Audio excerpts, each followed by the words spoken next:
Setelah terjadi insiden berencana yang dilakukan oleh ayah dan anak terhadap ibunya karena diduga melakukan perselingkuhan.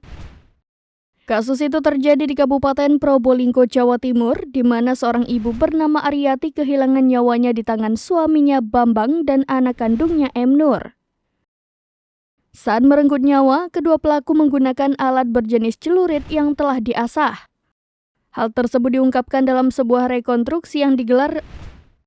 Hal tersebut diungkap dalam sebuah rekonstruksi yang digelar oleh Kepolisian Resor Probolinggo Kota di dua lokasi pada Kamis 5 Oktober 2023.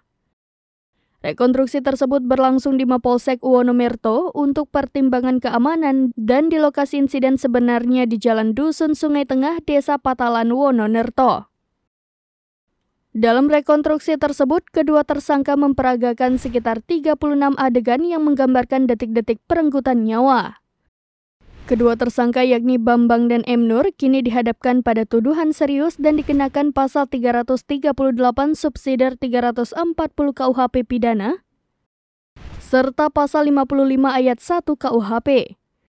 Ancaman hukuman bagi keduanya adalah kurungan penjara hingga 20 tahun.